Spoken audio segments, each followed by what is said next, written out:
6வது நான் பார்க்குற டிஸ்அட்வான்டேஜ் வந்து இது வந்து ஆம்ரெஸ்ட் கொடுத்துருக்காங்க, நல்லா இருக்கு. பட் ஆக்சுவலாக இது எக்ஸ்டெண்ட் பண்ணுற மாதிரி கொடுத்துருந்தா நல்லாயிருக்கும். இந்த XL6 பார்த்தீங்கன்னா கொஞ்சம் லைட்டாக தள்ளி விட்டோம் இந்த அளவுக்கு எக்ஸ்டெண்ட் ஆகும். ஸோ அது நல்லாயிருக்கும். இது ஆக்சுவலாக கம்ஃபர்டபுளாக இல்லை. நம்ம ட்ரைவ் பண்ணுறோம் அப்படின்னா ப்ரெஷ் வைக்கிறோன்னு அது வைக்க முடியல.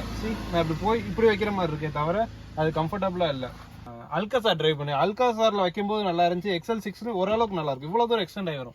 ஒரு எக்ஸ்டெண்டட் பேட் அந்த மாதிரி ஏதாவது கொடுத்துருந்தா நல்லாயிருக்கும். 7வதாக இருக்க ஒரு பெரிய டிஸ்அட்வான்டேஜ் என்னன்னா, நம்ம அப்போ இருந்தே இந்த ட்ரிப் ஏ ட்ரிப் பின்னு காரில் வச்சு பழகிட்டோம். நம்ம எங்கேயா போகிறோம்னா ட்ரிப் ஏ செட் பண்ணிப்போம், ஃபியூல் பார்ப்போம், ட்ரிப் பி செட் பண்ணிப்போம், ஓகே இது அப்படின்னு செட் பண்ணி வச்சுருப்போம்.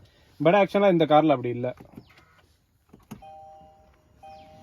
நம்ம வந்து கார் இது பண்ணிட்டோம் அப்படின்னா உங்களுக்கு சின்ஸ் ரீஃபியூலிங் ஃபஸ்ட்டு வந்து டிரைவர் இன்ஃபோ காட்டும், சின்ஸ் ரீஃபியூலிங் காட்டும், அடுத்து அக்யூமுலேட்டர் இன்ஃபோ, இவ்வளோ தான் இருக்கும். இது ட்ரிப் ஏ வந்து இது வந்து ட்ரிப் ஏவாக நம்ம வச்சுக்கலாம்.